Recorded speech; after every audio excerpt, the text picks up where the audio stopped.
Nas primeiras semanas de fevereiro de 1387, o porto estava em festa, ruas cheias, ornamentadas, festejos por toda parte. Um acontecimento que envolvia a população e a corte. Celebrava-se o casamento de Dom João I, rei de Portugal e fundador da dinastia de Avis, com Filipa de Lencastre, uma nobre inglesa. Mas não era apenas um evento régio. Por trás da união e das comemorações havia alianças, disputas de poder, interesses e estratégias políticas. Na Idade Média e ainda na época moderna, casamentos como esse eram também atos de diplomacia, tão importantes quanto tratados de paz ou declarações de guerra. Este é o podcast História da Península e Trajetórias de Pesquisa. Eu sou Patrícia Seriero e neste episódio converso com o historiador Douglas Mota Xavier de Lima sobre a diplomacia e as práticas diplomáticas no Portugal do medievo. Douglas é professor de História Antiga e Medieval da Universidade Federal do Oeste do Pará, campus Santarém. Seja muito bem-vindo, Douglas. Olá, Patrícia, tudo bem? Obrigado pelo convite. Também deixo aqui minha saudação ao colega Leandro Teodoro, organizador do projeto. É uma satisfação muito grande poder estar conversando com você e de um tema tão importante para mim. Douglas, quando falamos de diplomacia medieval, do que exatamente estamos falando? Quais práticas ela abarcava? Patrícia, essa é uma pergunta ampla e considerando que o nosso público ouvinte é muito variado, eu vou pensar inicialmente de uma forma mais aberta e depois eu vou retomar especificamente sobre a Idade Média. Quando a gente faz uma busca no Google ou lê algum material introdutório sobre diplomacia, a diplomacia aparece como uma arte, a arte da negociação.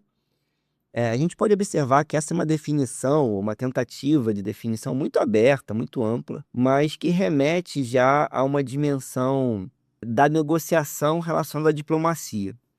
Para a nossa conversa aqui mais acadêmica, eu até busquei uma definição que eu vou solicitar a leitura, que é a definição do dicionário inglês Palgrave Macmillan. É um dicionário de diplomacia, né? Termos relacionados à diplomacia.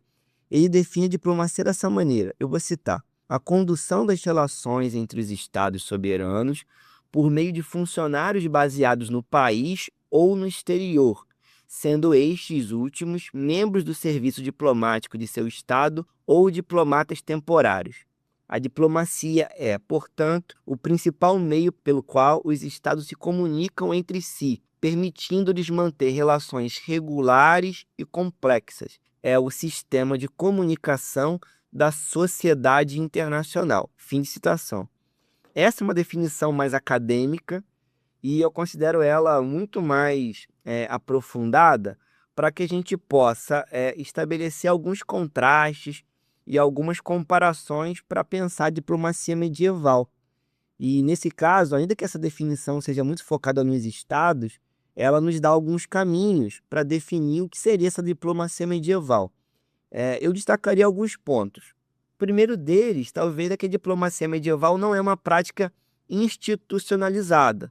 A gente não tem um Ministério das Relações Exteriores, a gente não tem um corpo específico de embaixadores, e aqui eu estou falando particularmente da diplomacia da Europa medieval, né? Então, eu não vou estar pensando outros medievos, como o medievo bizantino, o medievo islâmico, o medievo, por exemplo, mongol, asiático como um todo, né? Então, estou focando no Ocidente medieval.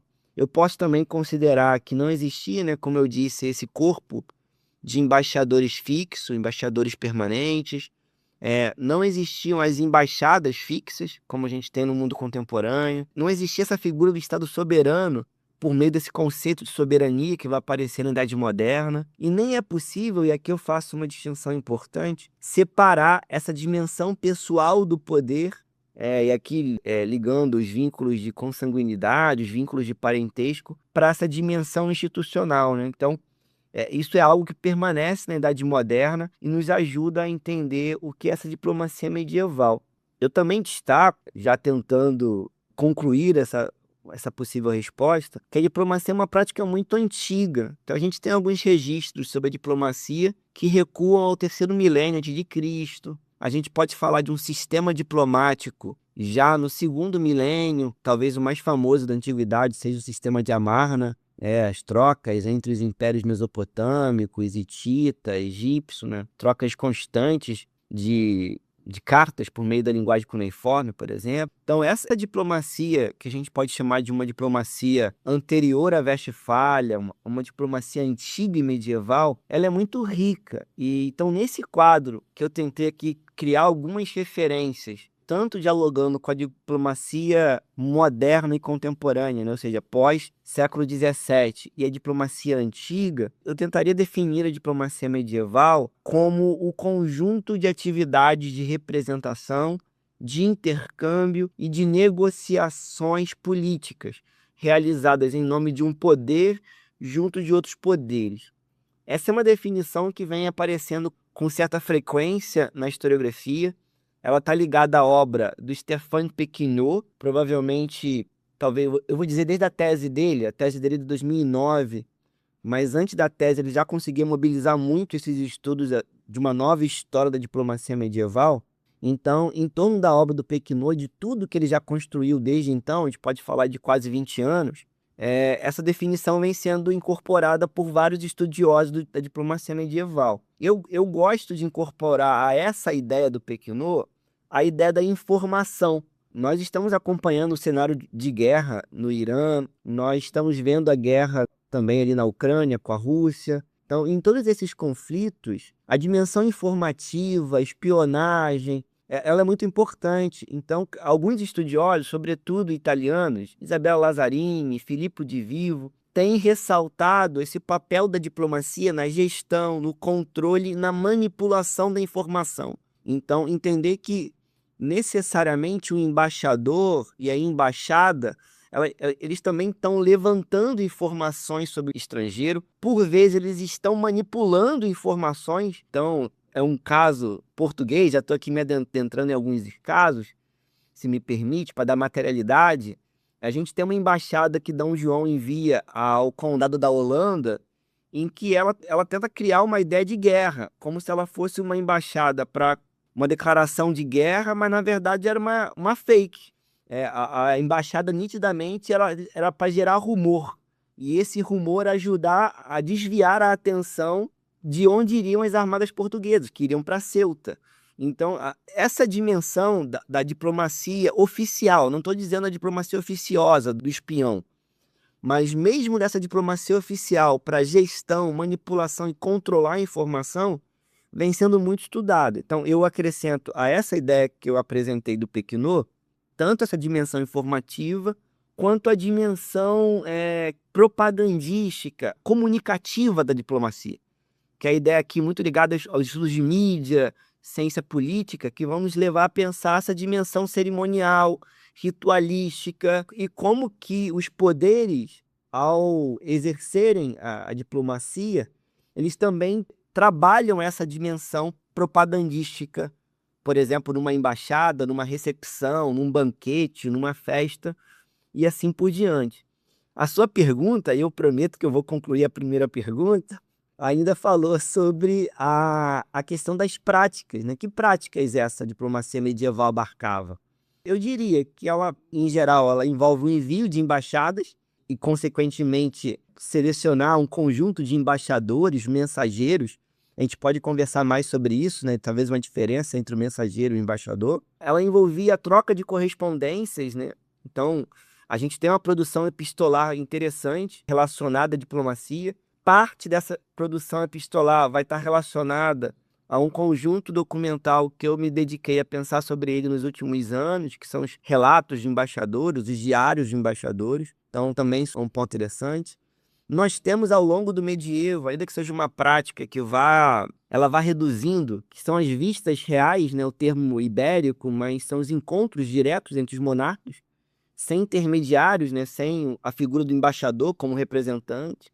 A gente tem a discussão da diplomacia entre instâncias da administração. Então, ainda que não exista uma figura de um Ministério das Relações Exteriores, eu tenho a diplomacia sendo pensada pelo conjunto de conselheiros, pelas assembleias representativas, pela corte, pelo conselho real, então isso também envolve uma prática diplomática. A gente tem os próprios tratados, acordos, e eu também gosto muito de ressaltar, porque a vida é uma festa, o papel dos banquetes, das justas, dos torneios, que também faziam parte das práticas diplomáticas medievais. Pensando agora no reino português de fins da Idade Média, que é o foco das suas pesquisas, quem participava dos assuntos diplomáticos? Além do rei, quais outros personagens ou órgãos estavam envolvidos? Um primeiro ponto, como eu disse, né, a gente não tem uma estrutura administrativa que consiga abarcar a dimensão exterior.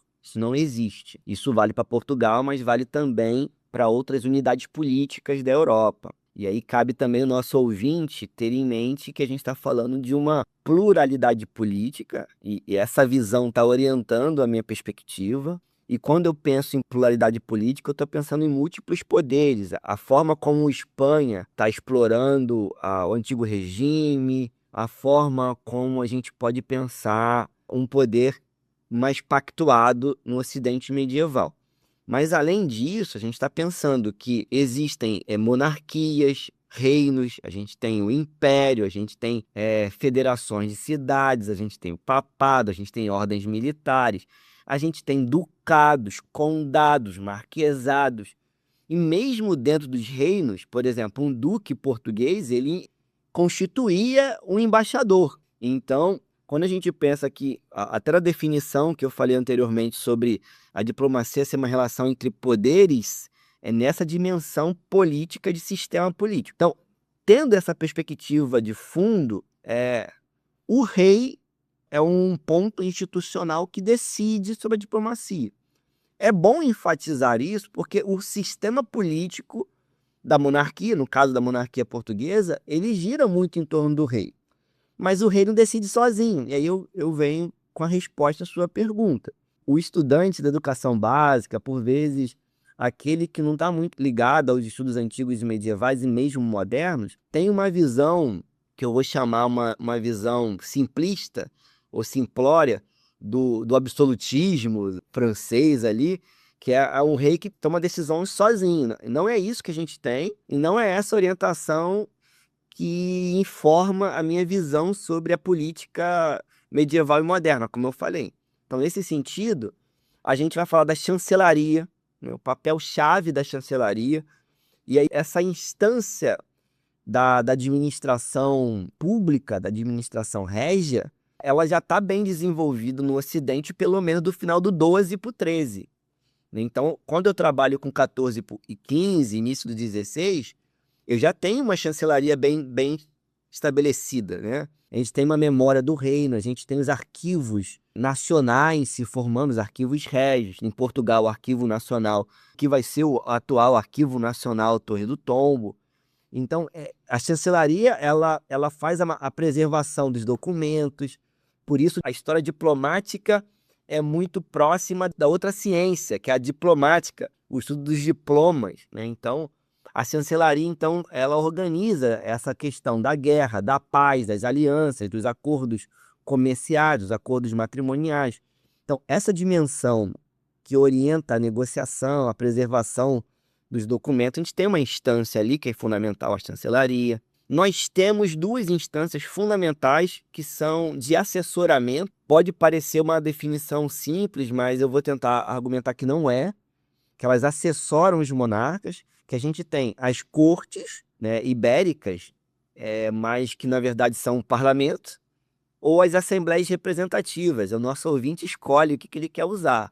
O termo da época, o termo ibérico, cortes, o termo mais usual e até que nos aproxima mais do presente, parlamento, e temos lastro bibliográfico para sustentar isso, Arlindo de Souza, o Parlamento Medieval Português, mas aqui pensar as assembleias representativas, também espalhadas pela Europa. Então, o sistema político europeu promove, na sua gênese do Estado moderno, a partir do século XIII, uma das instâncias fundamentais são as assembleias representativas, na qual o governante, o rei, negocia, pactua, junto aos representantes dos estados, das hordas, a nobreza, o clero, os representantes urbanos, temáticas variadas, entre elas a guerra, entre elas a paz, entre elas acordos matrimoniais, a fiscalidade, os impostos que vão financiar a guerra, que vão financiar a paz, que vão financiar os acordos.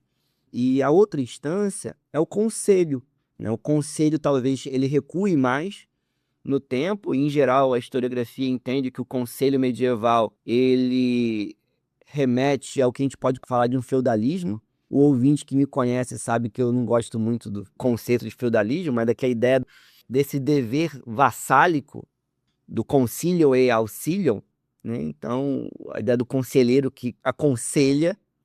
Então, pelo menos também do século XIII, a gente já começa a observar no Ocidente uma instância institucional, que é o Conselho Régio. E aí o Conselho Régio atuando muito diretamente no diálogo em relação aos assuntos diplomáticos, né? Novamente, sobre guerra-paz, que é um binômio fundamental, mas essas instâncias também elas estão sendo fundamentais na recepção de embaixadas, no envio de embaixadas. Em Portugal eu consegui mapear um pouco disso em algumas pesquisas, como que as fontes mostram as cortes influenciando na escolha dos embaixadores, o conselho influenciando na escolha dos embaixadores, ou seja, não é o rei sozinho, os acordos de casamento também. Então, não apenas aconselhavam, como influenciavam diretamente nessas dimensões. Para que eu não fique aqui como um papagaio de historiografia, que eu adoro, mas eu quero dar exemplo da época. Esse aqui é um podcast medieval, e eu enfatizo S porque eu sou carioca. Então, só pensando na dinastia de Avis, talvez um grande exemplo são as cortes de Coimbra, né? As famosas cortes de Coimbra, 1385. Além de legitimar a ascensão de Dom João I, que a gente pode falar de Revolução de Avis, de golpe, como o ouvinte escolhe. Mas a Assembleia Reunida, né, em Coimbra, 85, ela reivindica que o monarca não decidisse sobre guerra, não decidisse sobre paz, nem sobre casamento, sem ouvir as cortes. Óbvio que o Dom João I não aceitou. Na prática, ele não implementa isso. Até porque, convenhamos, o segredo em torno de uma investida militar é um fator de sucesso.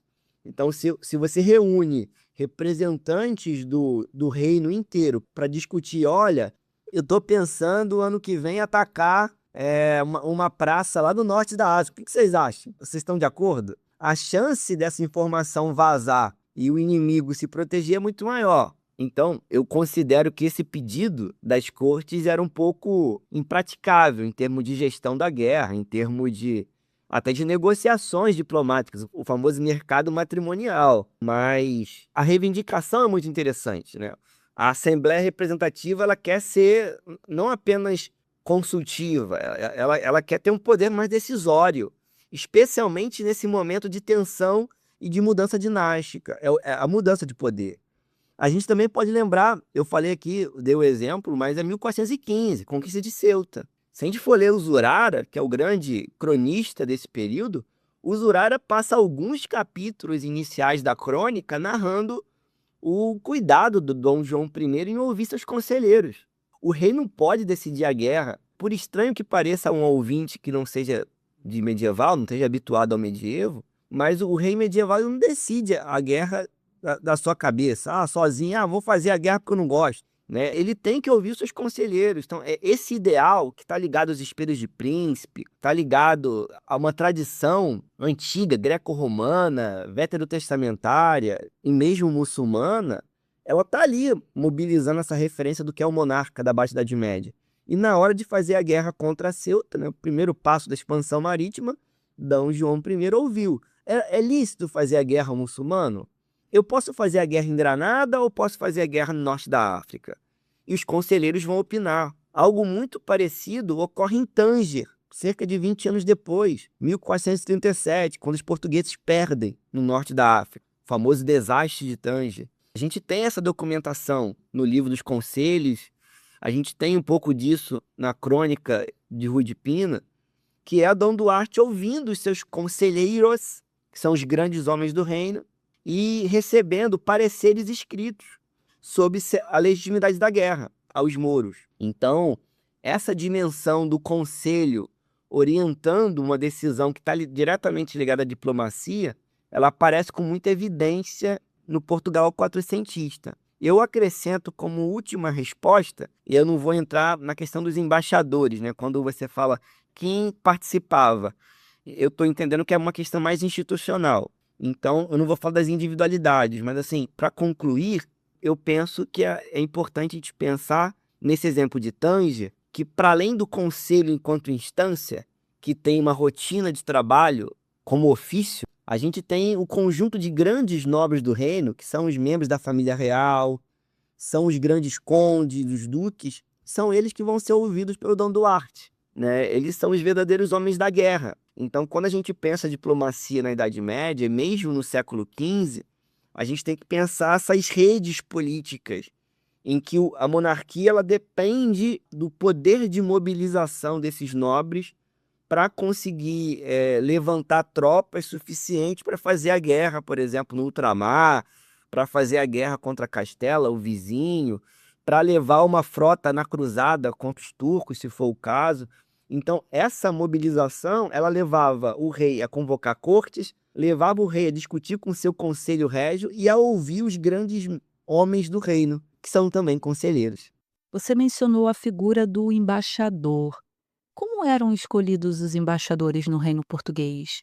Havia um perfil específico para essa função? Patrícia, é legal a gente estar gravando esse áudio podcast 2026, né? Há alguns anos eu não teria condições de ter uma resposta tão nítida como eu tenho hoje em relação a esse tema. E eu vou tentar explicar isso na minha resposta. Em geral, a historiografia ela vem com muita clareza falando acerca da proximidade entre o monarca e os embaixadores. A gente não tem aqui a figura do embaixador fixo, de um ofício do embaixador. Esse ofício ele vai se desenvolvendo ao longo da Idade Média, da Baixa Idade Média especialmente, até a própria terminologia, né? Então, o próprio termo ambasciator, ele vai sendo muito usado na Itália e gradativamente ele vai se difundindo na Europa, pelo menos é assim, é essa tese um pouco difusionista que a gente tende a trabalhar hoje em dia, uma prática muito ligada à Itália, alguma terminologia que vai influenciando outras chancelarias na Europa. Mas no século XV, já com mais clareza, eu consigo delimitar um embaixador de outras figuras, né? Então, antes de diferenciar embaixadores e mensageiros, a gente pensaria aqui que a proximidade com o monarca tende a ser um fator, assim como o destino e o tema da missão. Então, por exemplo, boa parte das embaixadas do Ocidente medieval, elas estão direcionadas a Roma, né, a Santa Sé, ao papado. E, em geral, nas embaixadas a Roma, se utilizava de embaixadores clérigos e grandes nobres. Então, a gente tinha, geralmente, a presença de clérigos nas embaixadas e um grande nobre para dar status, mais importância à missão. Em alguns casos, a formação desses embaixadores era fundamental. Então, a gente vê, por exemplo, em embaixadas muito ligadas a comércio ou para debater alguma desavença, alguma disputa comercial, o aparecimento do embaixador mercador, né? Então, é um grupo mais incomum de a gente encontrar, mas a gente vê pontualmente mercadores sendo usados como embaixadores. A gente consegue, por exemplo, em embaixadas que estão negociando tratados, sempre a presença de um jurista, geralmente ligado ao desembargo régio. Então, é alguém do oficialato, em alguns casos já é alguém com título de nobreza, mas uma nobreza de condição menor, né, uma posição menor, um segmento inferior da nobreza, que é membro do oficialato e está ali participando nessa negociação. Então, a presença desses embaixadores ela vai variar muito de acordo com o objetivo da missão, o destino da missão, mas, em geral, o rei mobiliza os mais próximos, em que estão ao redor do rei. Então, a gente vai ver muito a presença dos conselheiros, os homens do Conselho Régio, a gente vai ver muito a presença dos homens da Câmara, né? Então, novamente, eu não sei o quanto o nosso ouvinte compreende da orgânica do poder régio medieval. Acho que, em geral, esse é um tema muito ligado a quem estuda a política medieval. Mesmo os estudiosos de Idade Média que trabalham com outras dimensões tendem pouco, né, a falar do que era a fazenda, o que era a chancelaria, o que era a dimensão da milícia, então, em termos militares, né? Me falar milícia sendo com dois cariocas me remete a outra coisa. Não podemos ser anacrônicos, mas essa milícia medieval, por favor. Então, a gente tem aqui a Câmara, que é quem cuida também da gestão da própria casa do rei. Esses homens da Câmara, especialmente os secretários, eles participam muito das embaixadas. Em termos de um perfil, você falou, existe um tipo ideal. Existe uma idealização sobre. Assim, eu falei na resposta anterior sobre a tradição especular, né? Os espelhos, sei lá, nós vamos pegar o Policrates, a gente pode pegar o Khalil Dima, como eu falei, são múltiplas referências, né, de uma tradição especular, estão ali presentes na Península Ibérica, mas a gente pode falar também de uma tradição mais recente. Os textos recuam ao século XIII, não, eu estou falando aqui muito do século XV, mas no século XIII está começando a aparecer o que a gente pode falar de um subgênero, que são os espelhos de conselheiros, que eles não estão mais preocupados apenas em ensinar o rei a reger, eles também estão ensinando o conselheiro a aconselhar. E ao ensinar o conselheiro a aconselhar, considerando, e os próprios documentos assim tratam, que o conselheiro ele está diretamente ligado a essa dimensão diplomática, eles também informam sobre como o conselheiro deve se portar em assuntos que nós estamos chamando aqui na nossa conversa, de diplomáticos. Então, por exemplo, não se deve falar demais, também não se deve falar de menos, né? Então, o conselheiro tem que ter essa habilidade de saber quando ele vai opinar. Aí tem um discurso moralista, mas é um discurso moralista importantíssimo. Ele tem que evitar a bebedice, porque essas festas eram regadas a vinho. E aí o nosso público tem que lembrar que o vinho medieval era comumente misturado com água. Na fonte portuguesa aparece o vinho espirituoso. O vinho espirituoso é aquele um vinho mais pesado, um teor alcoólico maior, quase um sommelier. Mas o ponto é, o vinho da festa é um vinho mais leve, com teor alcoólico menor, mas o álcool faz com que às vezes você fale o que não deve, né? Então, isso é orientado ao conselheiro. Olha, cuidado, ele tem que ser honrado. Fala-se de uma série de atributos. E cada vez mais nós temos alguns atributos letrados se afirmando. Isso vale para o conselheiro, vale para o nobre, vale para a própria monarquia, né? Então, se a gente pensar a Alta Idade Média, essa figura do rei, do nobre guerreiro, quando a gente muda o ponto e vai lá para o século XIV e XV, o nobre já é um nobre que sabe trovar, o nobre já é um nobre que sabe dos textos. Em Portugal, no final segunda metade do século XV, a gente começa a ter embaixadores que são poetas do Cancioneiro de Garcia de Rezende, por exemplo. Então, essa figura também está se transformando. Eu tive a oportunidade de escrever sobre isso, quem sabe meu próximo pós-doc, sobre a relação entre arte e diplomacia. Então, cada vez mais a gente vai incorporando pintores, artistas, as comitivas diplomáticas, o papel do retrato, né? A arte do retrato está sendo fundamental ali no norte da Europa, na Itália, para esse renascimento artístico. Ela também está presente na diplomacia. Então, assim, a gente tem vários atributos que a gente pode pensar desses homens. Mas eu comecei falando isso, eu falo e volto aos pontos, promessa é dívida, que é em relação a conhecer melhor esses embaixadores agora em 2026. Por que eu estou dizendo isso? Porque nos últimos 10 anos, 11 anos para ser mais preciso, o nosso conhecimento sobre Portugal mudou radicalmente. Tem uma tese de 2005, eu esqueci o nome dela, o primeiro nome é Santos, 2015. Depois tem uma tese de Lima, 2016, que sou eu. Tem uma tese do Duarte Babo Marinho, que é de 2016, e tem o que eu considero a melhor tese desse quadro todo, que é a tese do colega Diogo Faria, que foi defendido no Porto em 2021.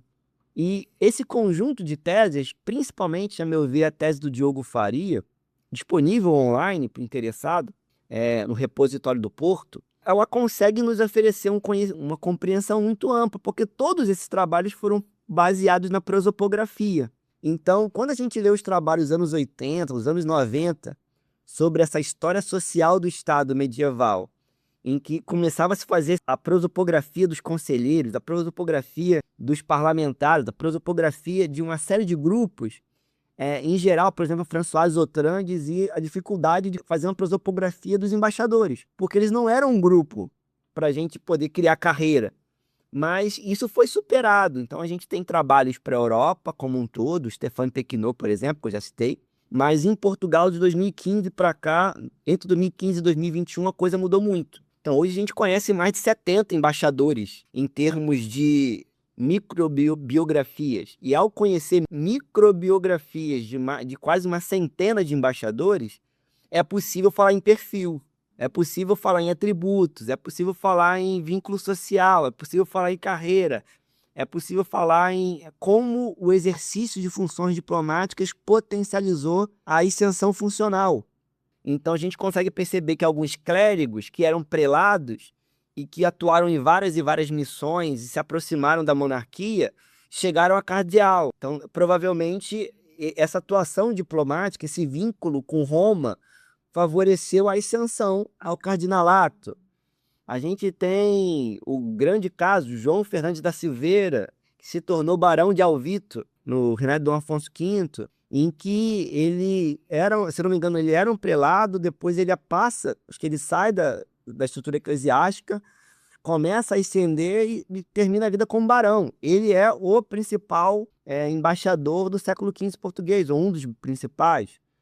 Foi em mais de 10 missões, isso é raro. Geralmente, porque isso também é muito interessante. Tradicionalmente, a gente tem trabalho sobre embaixadores, mas era sobre o embaixador solene, aquele que foi a muitas missões. Então, assim, a atividade do João Fernandes da Silveira, a gente já conhece há alguns anos, há mais anos, porque ele foi a muitas missões. Então, a gente fala, olha aqui o embaixador. Só que com esse levantamento prosopográfico, a gente começa a saber que o João de Souza foi a 2 missões durante a vida toda. Que Luís Malafaia, por exemplo, os nomes me falham, meus cabelos brancos já não me permitem conhecer a nome os embaixadores afonsinos, como eu conhecia há uma década, quando eu defendi a tese. Mas aí eu falo, opa, o Luís Malafaia foi a 5. E aí eu começo a compor que o conjunto maior dos embaixadores foi no máximo 3 missões mapeadas ao longo de toda a carreira, sendo as exceções aqueles embaixadores que foram a 8, a 9, a 10, a 12 missões na carreira. Aí sim a gente vai falar de especialistas. Não, esse é o especialista na diplomacia. Aqueles que durante toda uma vida funcional foram recorrentemente acionados como embaixadores, né? Então, isso é um ponto. Eu também acrescento que, só para concluir, por meio da prosopografia, hoje a gente sabe que a nobreza era o principal grupo presente na diplomacia medieval portuguesa. Só que quando eu penso em nobreza, eu tenho necessariamente que pensar em segmentos da nobreza, né? Eu posso pensar em hierarquias de classe, como quis Bourdieu, por exemplo. Eu tenho que pensar que essa nobreza não é um grupo homogêneo. Eu tenho desde um duque, o Euclides Infante Dom Pedro, o Infante Dom Henrique Navegador, que provavelmente o nosso público vai conhecer, que são os grandes nobres do reino, né? Eles estão no topo da hierarquia junto com o rei, mas eu também tenho um simples cavaleiro, que vive ali na dependência de um nobre menor, por vezes dentro da casa do infante, e assim por diante. Então, esses múltiplos segmentos, eles aparecem na diplomacia. Então, em geral, para missões solenes, como obediência papal, missões para um concílio, nós temos vários concílios, né, no século XV, nós temos a figura de um grande nobre, geralmente liderando, dando status a essa embaixada. Mas quando eu olho o conjunto das embaixadas, né, ainda as embaixadas mais ordinárias, mais corriqueiras, a gente começa a ter também a presença muito de segmentos menores, que são esses nobres que trabalham no oficialato régio, na burocracia régia. São juristas do desembargo, são homens da chancelaria, de posições menores, e que eles são fundamentais para esse trato jurídico, né, que há uma dimensão jurídica da diplomacia. Por sua vez, acho que eu comentei isso, o clero vai ser muito acionado nas relações com a Santa Sé, nas relações com o papado, o domínio do latim, da oratória, né? Então, as orações de obediência, as orações que são feitas, geralmente eu convoco um grande clérigo, um grande erudito, um cronista, por exemplo, para fazer essa oração em nome do rei. O que a gente observa na Península Ibérica, e vale para o caso português, é que pelo menos depois de Constança, ou seja, depois de 1415, 17, a presença do clero cai. Se a gente pegar século XIII, XIV e início do XV, o clero é muito protagonista nas embaixadas. Mas desse segundo quartel do século XV em diante, a gente tem uma presença do clero mais focada na relação com a igreja e nos acordos matrimoniais, né? Isso também é muito interessante.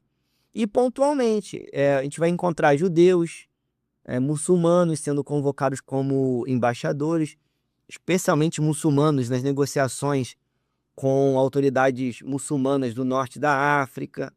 A gente também tem os oficiais heráldicos, né, arautos, reis de armas, passavantes, que também garantem esse estatuto da embaixada. São múltiplos atores, não são embaixadores, mas eu termino falando que as rainhas tinham um papel chave na diplomacia e algumas nobres do reino também, né? Há um trabalho recente aí, eu diria que nos últimos 10 anos a gente tem alguns estudos muito interessantes sobre esse papel diplomático das mulheres. Douglas, e qual eram as principais negociações diplomáticas?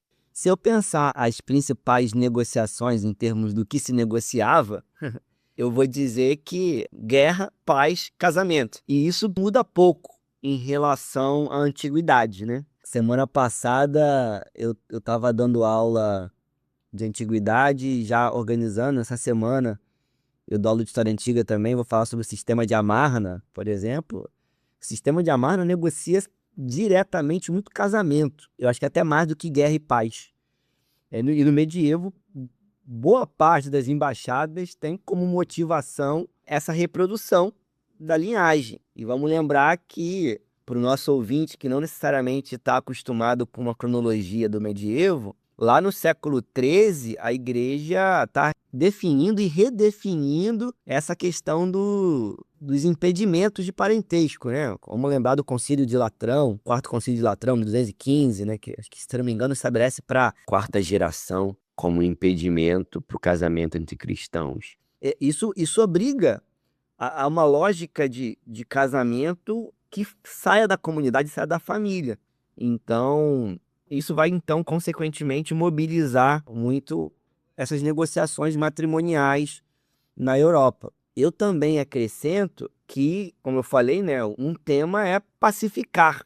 Jean-Marie Moregan tem, junto com Pequinot, talvez o grande manual de diplomacia medieval, vai falar que esse é um dos grandes objetivos da diplomacia medieval, garantir a paz. A gente pode falar que um dos objetivos da monarquia medieval é a pacificação. Um dos tópicos fundamentais para entender a realeza é a ideia do Rex Pacificus, o rei que promove a paz, a justiça, a ordem.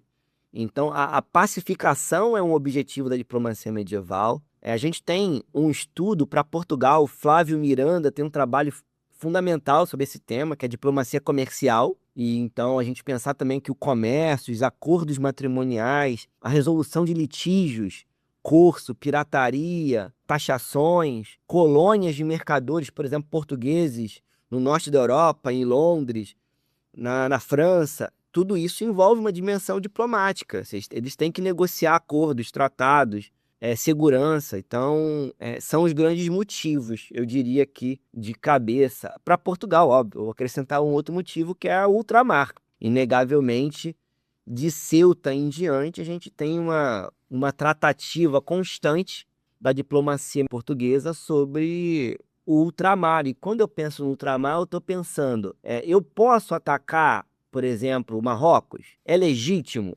E aí, por vezes, eu tenho que ouvir um parecer de um teólogo, é um parecer do conselheiro, um parecer dos próprios membros da cúria papal, o exemplo das Canárias. Portugal envia uma comitiva muito importante para o Concílio de Basileia, e um dos grandes objetivos era debater: posso atacar as Canárias? Aí Castela fala: não, a Canária é minha, porque nós somos herdeiros dos visigodos.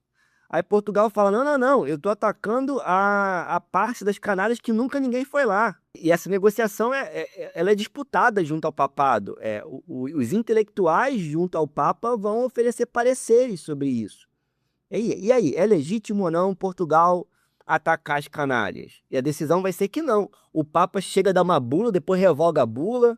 Essa disputa política junto ao papado. Então, o tema das navegações, isso vai bater em os tratados do ultramar, tratado de Alcáçovas, tratado de Tordesilhas, né, esse famoso, eles aparecem muito. Mas tem uma outra dimensão que às vezes o público em geral não sabe. É lícito fazer comércio com muçulmano? Em geral, o papado estabelece que não. O cristão não pode fazer o comércio com o infiel. Só que é inegável que essa relação ela existia. E aí, conforme esse estabelecimento dos portugueses no norte da África vai se dando, conforme a expansão vai se dando não apenas por conquista, mas por acordos com unidades políticas muçulmanas na África, tem que ter liberação papal para poder comercializar, para poder evangelizar, para poder constituir bispado. Então, tudo isso faz parte da diplomacia portuguesa enquanto temática. Se a gente pensar sobre quais eram as formas de se negociar, aí eu tenho que pensar que a forma, não apenas o tema, a principal forma era a questão da missão. Então, se enviavam missões diplomáticas, as famosas embaixadas ad hoc, né? Então, elas tinham uma existência durante a missão. Então, o rei estabelecia uma missão, estabelecia os seus embaixadores para aquela missão, a missão tinha uma determinada duração. Quando os embaixadores voltavam, o seu estatuto era finalizado, né? Então, a missão diplomática era a principal forma de negociar. As missões variavam muito, então a gente tem desde missões com uma comitiva muito extensa, dezenas, centenas de pessoas, como uma missão que acompanha um casamento, por exemplo, ou comitivas que iam celebrar uma grande aliança, comitivas de obediência papal, ao passo que as embaixadas mais rotineiras, e no caso português a gente vai ter a relação com Castela, que é o grande diálogo diplomático ali, a gente vai ter embaixadas com uma pessoa, com duas pessoas, embaixadas que a gente não tem tanta pompa assim. Uma outra forma de se negociar diplomacia no medievo era a questão dos encontros régios, que na Península Ibérica a gente vai chamar de vistas reais, ou vistas reales. E aí é muito interessante, porque é uma prática que, em termos de Europa, ela vai caindo em desuso, mas Portugal aciona muito esse mecanismo no século XV, especialmente pelos conflitos luso-castelhanos. Então, Dom Afonso V, que foi o rei que eu estudei na tese, ele faz, se eu não me engano, mais de 5 visitas. Ele se encontrando diretamente com a rainha de Castela, que era familiar sua, ou com o rei de Castela, para negociar algum tratado, negociar a guerra, negociar casamento. Então, esse é um dispositivo que aí acho que é um perfil do monarca. Ele aciona muito essa coisa da representação direta. E aí isso é bem interessante. Douglas, em relação aos gastos com esses deslocamentos, com essas missões diplomáticas, é possível mensurar esses gastos? Gastos muito altos. Sobre essa questão, para Portugal a gente tem pouco sobre financiamento da diplomacia. Para Aragão a gente tem bem mais dados sobre isso, né? O próprio a tese do Pequenoa, ele consegue ter um capítulo inteiro sobre financiamento. Eu consegui escrever 2 parágrafos, eu acho. A gente tem muito menos dados possíveis. O Diogo Faria publicou recentemente um artigo em que ele estudou uma embaixada que a gente tem as contas da embaixada. E é o sonho do historiador. Então você sabe para onde foi, quando recebeu em cada paragem, quanto que ele recebeu para embarcação, para o seu sustento. Por aí a gente consegue mensurar, mas nos gastos, nas grandes embaixadas ou numa viagem monarca, o gasto é absurdo, porque você tem toda a dimensão cerimonialística, né, desse deslocamento régio. Então, é a comitiva. Então, o rei vai, mas o rei carrega uma casa ao redor dele. Então, tem funcionários da Câmara, ele tem funcionários que são responsáveis pela roupa, pela gestão ali da alimentação do rei. Tem os arautos, os oficiais heráldicos que vão comunicar que o rei está chegando. Antes do rei chegar a um lugar, o lugar tem que se preparar, então ele manda sempre alguém na frente. O aparato em torno do rei gera um gasto absurdo. Eu não lembro de cabeça o gasto dessa embaixada, mas a gente tem assim, não sei quantas mil dobras que foram usadas só nessa viagem. É um gasto muito alto. Se você está gostando do episódio, aproveita para curtir e seguir o podcast. Isso nos ajuda bastante a manter o projeto. Há algum episódio no reinado de Dom Afonso V, né, que foi o monarca que você estudou no seu doutorado, que ilustra bem como a diplomacia ocorria na prática? Eu teria pelo menos 2 episódios assim, que eu acho que são bem emblemáticos da diplomacia do reinado afonsino. O primeiro deles é o casamento da Leonor, que é a sobrinha do rei, com o imperador Frederico III, do Império Alemão, do Sacro Império Romano Germânico, como quiser. Por que esse caso é interessante? Porque ele não é negociado em Portugal nem na Alemanha, ele é negociado na Sicília. E aqui já mostra pra gente que a negociação de um casamento não necessariamente é bilateral. A gente fala hoje em dia de uma diplomacia com múltiplos interlocutores, né, e mediações daqui e dali, vídeo que o Trump está propondo lá para Gaza, e a gente tem aqui muito claro isso no medievo.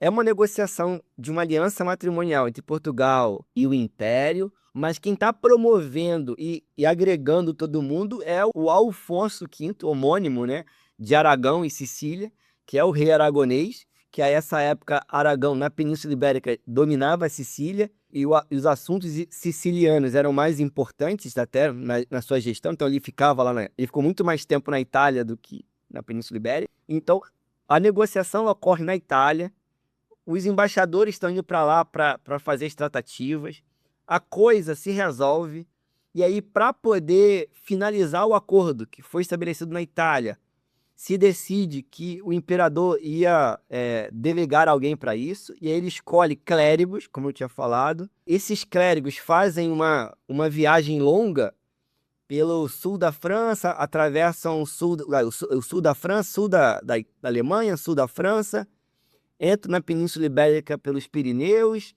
são assaltados no caminho, fazem uma peregrinação para Santiago de Compostela, e aí o cronista português reclama, dizendo que eles estão atrasados. E aí eu como analiso o diário da embaixada, vou dizer, olha, eles estão atrasados porque eles foram fazer peregrinação. Porque eles eram jacobitas, né? Pô, imagina a oportunidade de conhecer o túmulo de Santiago. Então eles vão lá primeiro, ainda mais depois de ser assaltado. Eles vão parar em Portugal. A gente tem um investimento absurdo da monarquia portuguesa.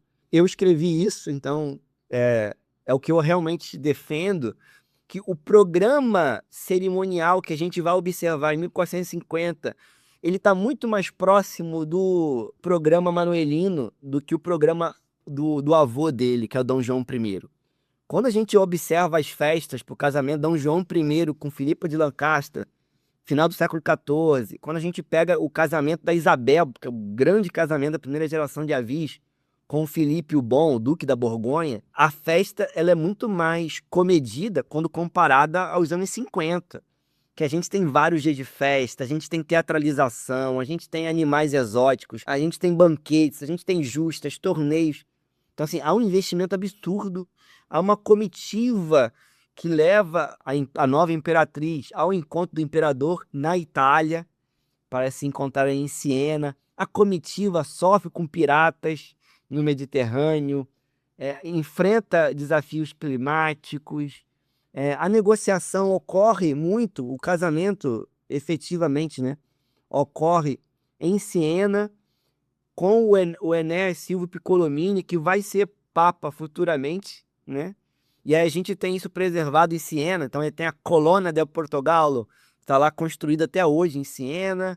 A gente tem um afresco, né, que é a pintura em parede, uma pintura mural em parede, dentro da Catedral de Siena, na livraria Piccolomini. Então, assim, uma série de dimensões acerca da diplomacia militar do medieval, eles aparecem nesse acontecimento, nesse episódio. O diário de embaixada, a escolha do embaixador, o perfil do embaixador, a rota do embaixador, que varia muito conforme também os interesses do embaixador, né? Eu tenho certeza que é o que está no documento, que o desejo do emissor e do receptor da embaixada era: a coisa tem que se resolver o quanto antes. Mas não, a viagem demora muito mais, por causa da peregrinação, por causa dos infortúnios climáticos, infortúnios de assalto e tudo mais. A gente tem essa dimensão da arte que eu havia falado, tudo isso nesse caso. Um segundo episódio, e aí é muito Dom Afonso V, como eu tinha falado na pergunta anterior, é o encontro régio. Porque o Dom Afonso V resolve, no meio da guerra com Castela, ele larga tudo e vai para a França. Eu também quero largar tudo e ir para a França, né? Pô, se eu pudesse, eu iria largar tudo. Não preciso nem estar fazendo a guerra para largar tudo e ir à França, adoro. Mas assim, Dom Afonso V foi, na época não tinha nem a Torre Eiffel, não tinha o Bateau Mouche, talvez já tinha, não sei, o croissant, não sei, né, os macarrons. Mas assim, brincadeiras à parte, afinal já estou falando muito, tem que fazer alguma brincadeira para o nosso ouvinte querer continuar me ouvindo. Esse é um caso claro de geopolítica, né? O Dom Afonso V tinha ficado viúvo e quando surge a oportunidade de casar de novo, ele casa com a sobrinha, que é uma criança, a Dona Joana, afamada como Joana a Beltraneja, né? Dizendo a filha do outro, não conta para ninguém. Eu falei que eu tinha causas aqui, né? Então ela ficou muito conhecida como Joana Beltraneja porque em Castela ela foi indicado que ela era filha de um caso extraconjugal da rainha Dona Joana, e que o rei era impotente, não conta pra ninguém, é um bafafá esse caso que o rei era impotente, ai meu Deus, horror. Então, Dom Afonso V reivindica o trono de Castela dizendo que a Joana era a verdadeira herdeira. A gente já tem um ramo da nobreza apoiando aquela outra, né, Isabel, aquela mesma Isabel rainha, Isabel de Castela, Fernão de Aragão, porque ela casou sem que o rei aceitasse, Vitória de Castela. E aí começa a guerra, lá nos anos 70. Portugal consegue avançar, tem a Batalha do Touro, em 76, que é uma batalha que, tipo, ninguém ganha, né? Os castelhanos saem bem porque conseguem segurar, os portugueses conseguem afirmar sua posição, mas não tem um ganhador claro. Cada um reivindica a vitória para o seu lado.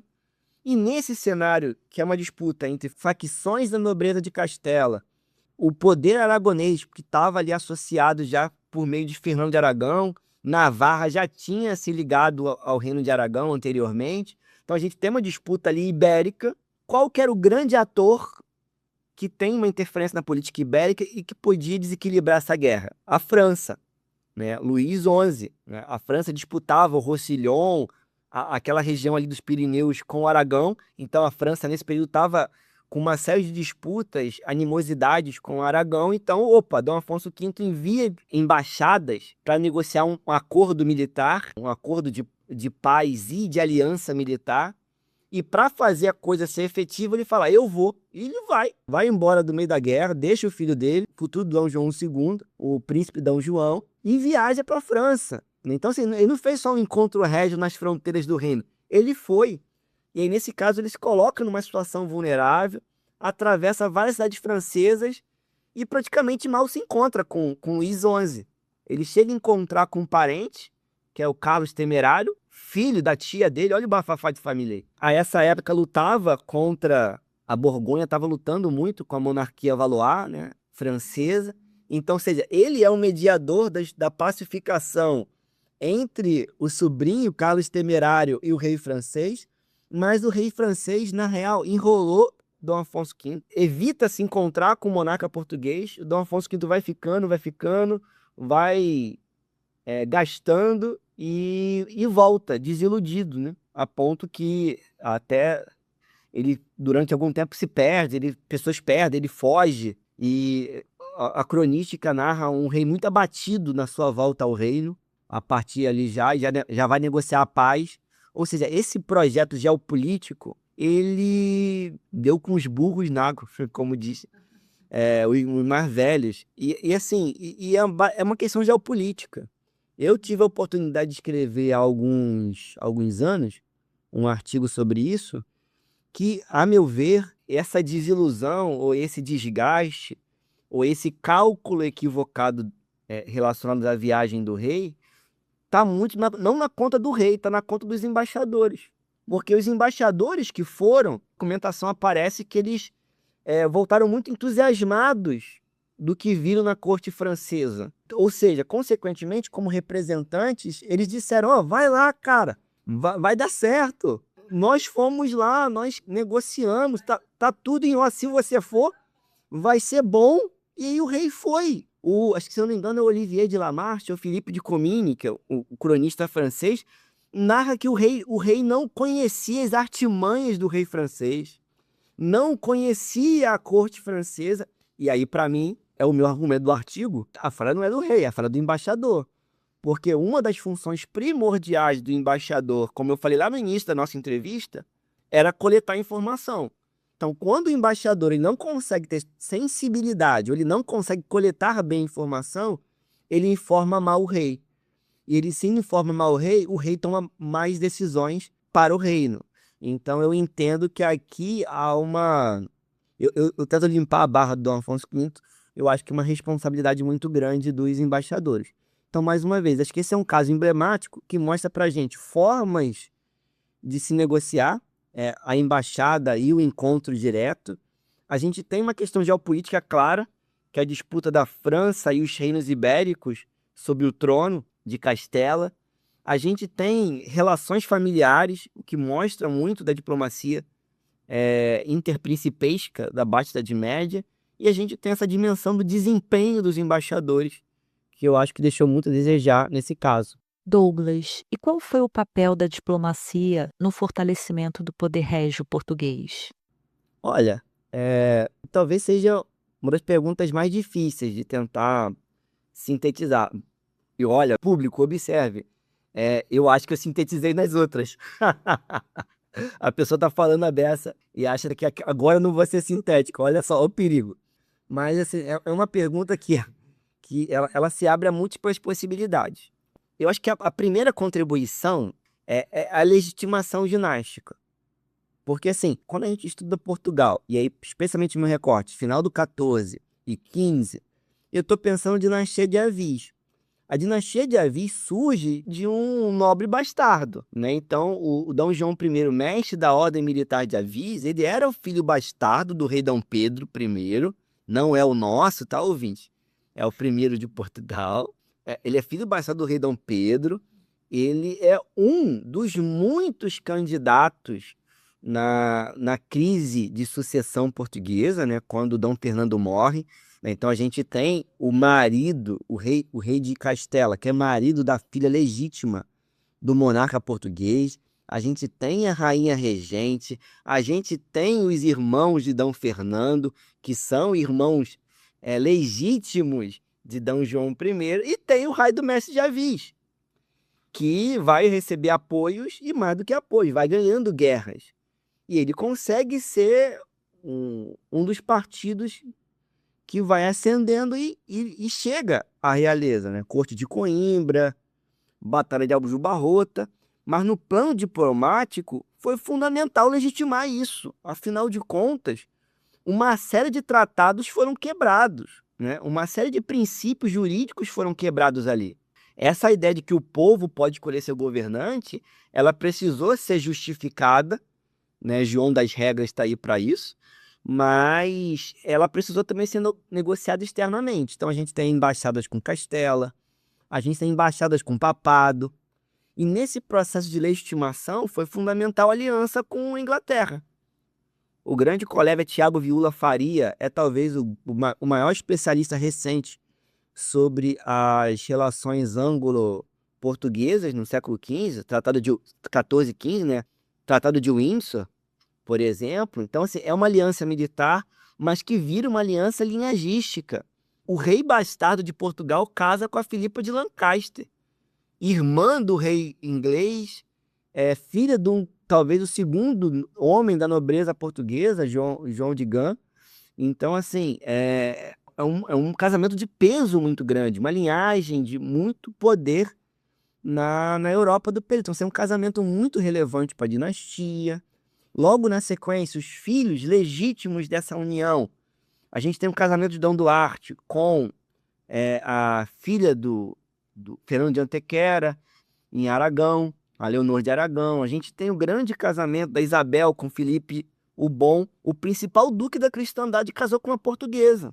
E para contar mais fofoca medieval, um pouquinho antes do Dom Duarte casar com a Leonor, o fura-olho do Filipe o Bom tentou pegar para ele a mulher. Olha que absurdo. Mandou uma embaixada lá para tentar furar o casamento, quebrar e ele casar com a Leonor. Só que não. O acordo já estava bem estabelecido, então a Leonor casou com o Dom Duarte e o Filipe o Bom estava ali, busca do terceiro casamento, não tinha herdeiro, todas as disputas envolvendo o principal ducado da cristandade, ducado da Borgonha, e aí ele vai lá e resolve casar com a Isabel de Portugal, filha da Filipe, mas já estava com mais de 30 anos. E casa, e o casamento foi muito importante. A Isabel vira uma das grandes duquesas do século XV, mas isso faz parte da legitimação diplomática de Portugal, né?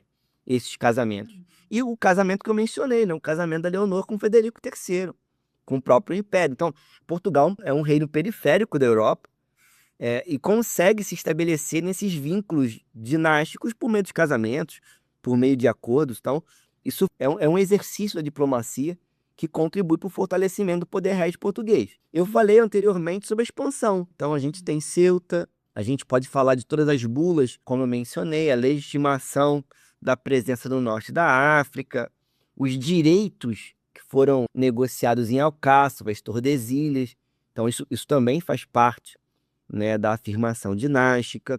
E eu acrescento, já por fim, eu prometi que eu ia tentar ser sintético, que há uma dimensão de uma incorporação de elementos variados no cerimonial diplomático. Então, ainda que não seja a relação diplomática, ele está ligado ao que eu chamei lá no início da nossa entrevista de prática diplomática. Então, eu recentemente escrevi sobre o papel da fauna viva e da flora. Portugal, e aí eu escrevi isso dessa maneira, e aí já em diálogo com uma história global, histórias conectadas.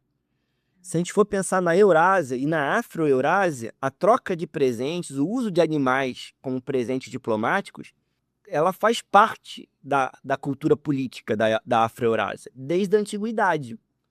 E ela é muito presente. A Sharon Kinoshita fala de uma cultura de império, uma cultura com parcela de império, que vem da Ásia e que está presente nas grandes unidades políticas medievais. Isso vai estar presente em Portugal no século XV. Então, Portugal começa a dar leão de presente, os leões. Mas por quê? Porque essa construção cerimonial do poder régio no medievo, ele quer usar desses animais exóticos, extraordinários, onde habitam. Eles não habitam na Europa, né? Eles habitam no ultramar. Então, conforme Portugal adentra no espaço africano, ele de forma acelerada incorpora nos rituais, nas festas da diplomacia, os elementos do ultramar.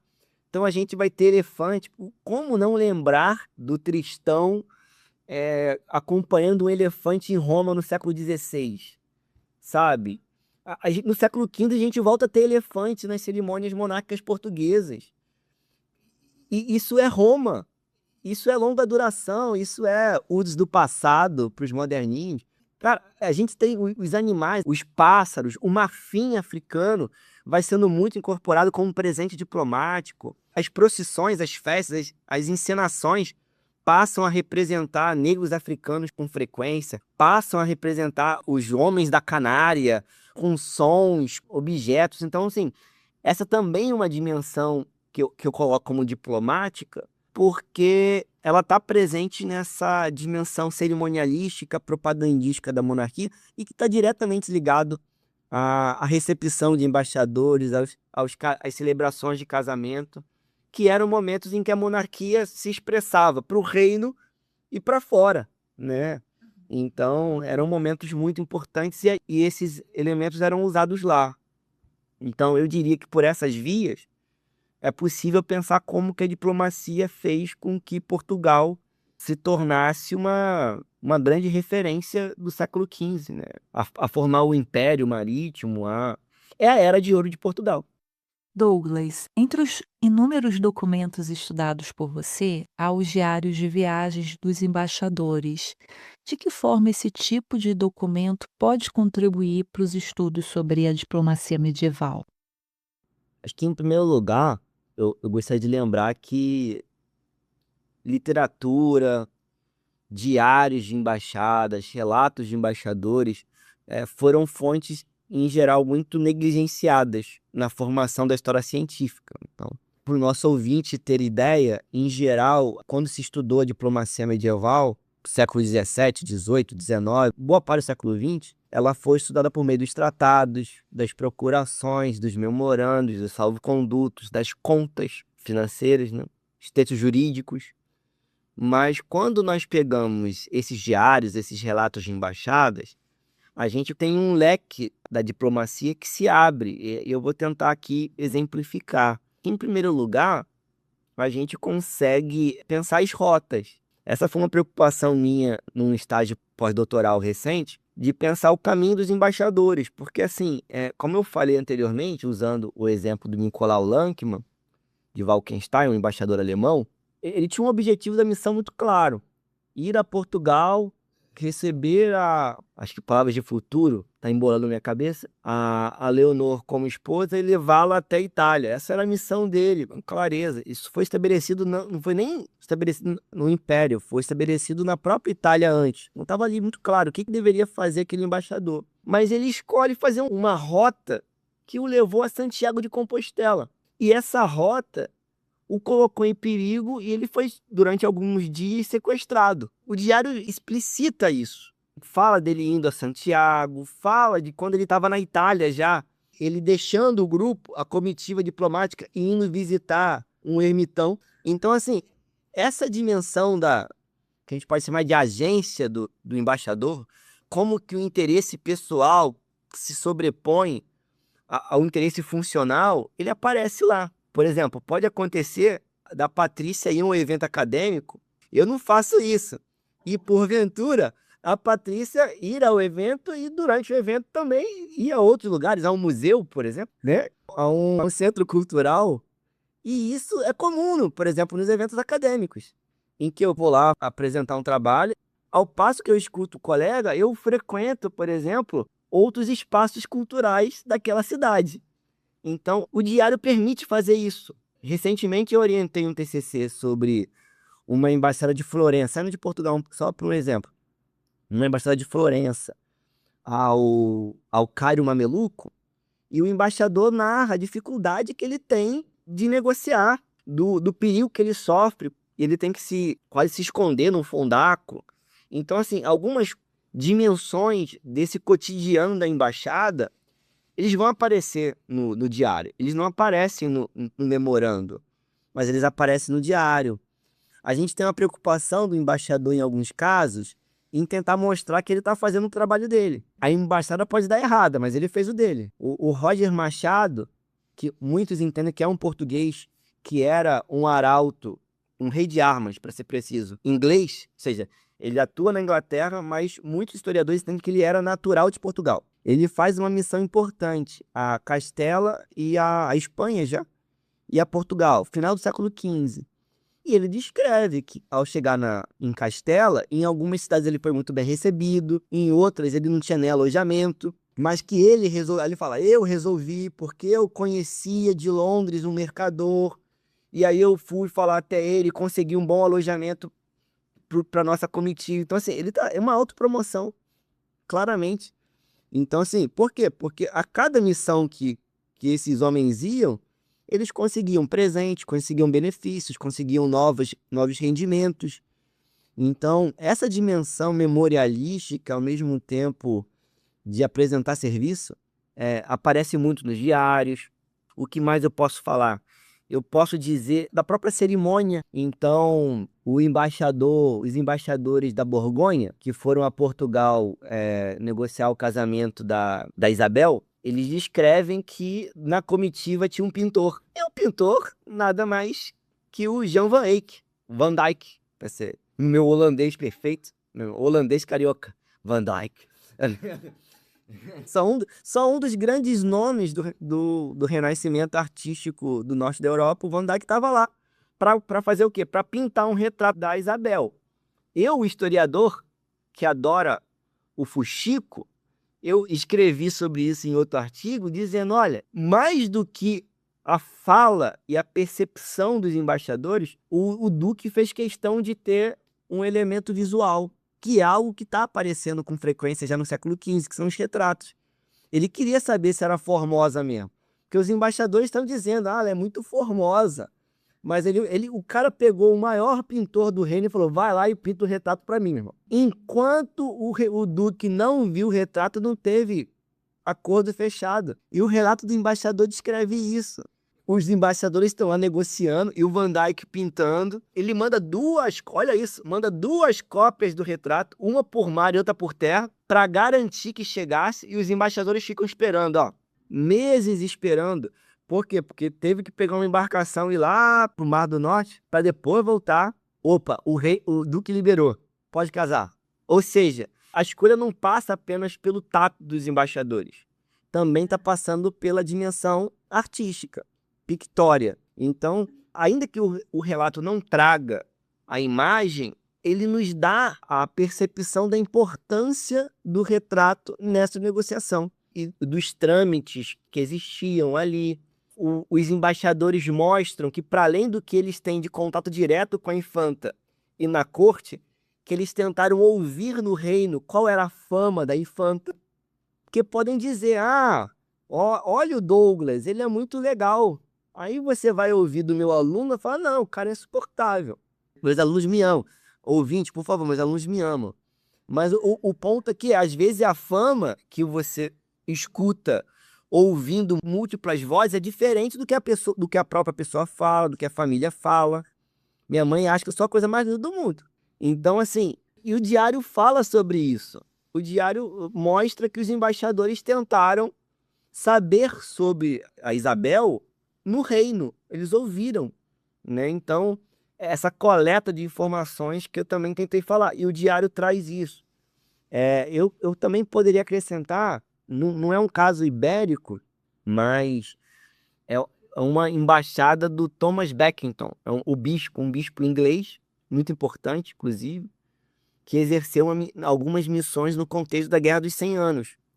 E o relato dele, que é muito mais duro, muito mais seco, ele vai descrever sobre algumas práticas. Como é que você leva uma mensagem secreta, ultra confidencial, no meio de uma guerra, e você atravessa espaços inimigos? E aí ele mostra quem que ele escolheu, como que essa mensagem foi levada. Então, ele escolheu um clérigo que podia levar o seu próprio estatuto social, tinha alguma imunidade maior do que outros, né?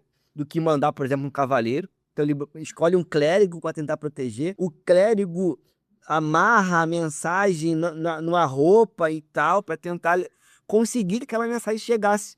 Importantíssima, secreta. E isso aparece no relato. Aparece um cotidiano, às vezes é meio chato, que no dia tal eu dormi e comi no tal lugar. Acabou. Aí você fala, tá, quero mais, não tem mais. A vida também é assim, a vida é real. O que você fez hoje? Hoje trabalhei. Porém, em outros momentos, os diários de embaixada nos oferecem muito mais, né? Então a gente tem relatos de embaixadas sobre a relação entre a Península Ibérica e os canatos mongóis, no século XV, né? Talvez o maior deles seja o Embarrada Tamorlã. A gente tem um diário, esse produzido em Portugal, talvez o único produzido em Portugal, que é o Diário do Conde de Ourém, que é da comitiva ao Concílio de Basileia. E aí você vê, por exemplo, novamente da rota. Eles poderiam ter pego uma embarcação, ido para Ceuta e de Ceuta ido direto, ou feito uma escala no sul da Espanha ido direto, mas não, passaram meses atravessando a Península Ibérica, em festa, em recepção. Mas por quê? Porque a vida nobiliárquica era assim, né? Então, os diários de embaixadas, eles nos permitem ter contato com todas essas dimensões da diplomacia que, em geral, a gente não tem. Quando eu leio, por exemplo, uma procuração. A procuração é ótima, porque diz exatamente o que o rei almejava daquela missão e qual era o poder do embaixador. O que difere o embaixador do mensageiro. O mensageiro, ele leva uma mensagem. O embaixador negocia. Mas qual é o poder de negociação? Até onde o embaixador ele tem autonomia para tomar decisões? A procuração informa sobre isso em alguns casos, mas ela não informa sobre como é que foi a viagem, como foi a festa, se ele dançou, com quem dançou, quais foram as cores, como eram os atributos da princesa, qual era o colar da rainha, quem se destacou, o que tem de diferente no reino vizinho. Essas coisas não aparecem. O tratado de paz é fundamental para a gente trabalhar a diplomacia. O que se acordava, o que não se acordava, quem que está assinando, a pactuação, a sociedade política. Por outro lado, quando eu pego o diário, eu consigo ter uma dimensão cotidiana e que mostra a coisa funcionando. Então, o diário ele é bem diferente nesse ponto. E qual que era o objetivo desses diários? A questão da existência do diário varia. Quando a gente pega o caso italiano, que ele acaba sendo tão singular que a gente acaba separando Veneza, Florença dos demais. Por quê? Porque pelo menos desde o século XIII aparece um dispositivo jurídico nas cidades italianas que diz que o embaixador tem que apresentar um relato ao fim da missão, que é uma forma de controlar a missão. Você ter mais gestão sobre o que foi feito. Há uma clareza muito grande, né? Clareza não, mas dá uma determinação já clara na Itália sobre isso. Esse relato podia ser oral, mas em grande parte ele vai se tornando escrito e vai criando uma memória da diplomacia. Só que quando a gente sai do caso italiano, que acaba sendo singular demais, e vai para o conjunto da cristandade, como é o caso português, a gente não tem esses vestígios. Há um indício claro de que os embaixadores, ao retornarem de missão, tinham que apresentar para a chancelaria ou para o próprio monarca, um relato, em geral oral, das missões, mas o que aparece é uma prática, o que eu falo de uma escrita da diplomacia, que é um trabalho cotidiano dessas embaixadas de anotar, de tomar notas do que eles estão percebendo. Então é o embaixador que vai falar de como é o lugar que ele passou, quanto tempo ele usou para ir de lugar A ao lugar B, qual o meio de transporte utilizado, se ele precisou de um tradutor ou não, se ele teve que contratar alguém local ou se ele acessou alguma rede por alguém que ele teve contato. Então, assim, essas coisas vão aparecendo. E ao chamar atenção para esse aspecto, eu vou destacar, por exemplo, a tal da narrativa de viagem do alemão, do embaixador alemão, ela é muito mais uma história do casamento do que uma narrativa, um diário de embaixada. Porque é uma embaixada, mas na verdade o próprio nome da obra em latim é a história do matrimônio. E aí ele faz essa obra não como resultado da missão, ele faz essa obra como um presente ao filho do casal. A Leonor com Frederico III casaram e, como cristãos, eles procriaram, né? Não vou entrar em detalhes com o nosso ouvinte, porque acho que o nosso ouvinte já é mais adulto, sabe disso. Os cristãos procriaram. E o filhinho deles, o imperador Maximiliano, recebe de presente esse documento, essa narrativa. Então, assim, a origem da fonte está ligada a isso. Eu comentei há pouco sobre o Diário do Conde de Ourém. Um estudo que foi feito, não me lembro a data, acho que foi em 2005. Me esqueci o nome da autora, me perdoe a autora. Aida Dias, talvez. Ela conseguiu explorar alguns manuscritos, até então desconhecidos dessa fonte, que apontam que ele está muito mais ligado à memória da linhagem do que à memória do reino. Então, assim, o único diário produzido no século XV português, ele está muito mais ligado à Casa dos Bragança, então uma tentativa de retomar grandes feitos dos antepassados Bragança, do que a essa perspectiva da chancelaria régia registrar a memória. Então, a existência desses relatos, ela varia muito no Ocidente. Então, a gente tem desde uma prática do embaixador tomar nota e, de algum modo, ele guardar um grande momento da vida, um grande feito. Afinal, por mais que hoje em dia a gente fale, não, a Europa não estava estagnada, os medievais viajavam-se muito no medievo, A Europa estava conectada, sim, mas a maior parte das pessoas passava a vida, ou quase toda a vida, sem viajar. Em alguns casos, esses homens viajavam poucas vezes na vida. Então, uma embaixada, às vezes, representava um momento singular na vida das pessoas. Então, deixava-se registrado, é o tal do registro para gerar talvez um benefício. Então, as estratégias em torno de surgimento dessa documentação, ela varia bastante. Douglas, muito obrigada por ter topado participar do nosso podcast. Foi ótimo ter você aqui. Patrícia, foi um prazer participar do podcast. Espero que o público goste, espero que a mensagem da diplomacia medieval, dos estudos medievais portugueses e ibéricos, ecoe bastante também, que a gente consiga aí também fomentar essa discussão sobre a diplomacia medieval. Espero ter representado bem. Deixo o convite para o público conhecer o trabalho do Sigilo, um estudo de diplomacia, grupo ao qual eu faço parte, sou vice-líder no Brasil, que a gente reúne alguns pesquisadores da diplomacia medieval e moderna. Deixo também para as pessoas conhecerem o meu canal no YouTube, qual alguns materiais que eu citei aqui, eventos organizados, aulas também podem ser acessadas, tá bom? Foi um prazer muito grande, obrigado pela condução e até a próxima. Convidamos os ouvintes a conhecerem mais sobre as pesquisas e atividades de nossos grupos por meio do site www.umahistoriadapeninsula.com.br e de nossas redes sociais.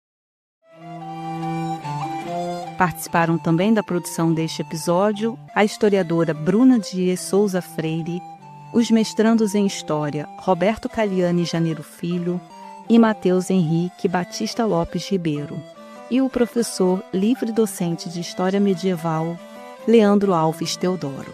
Até a próxima!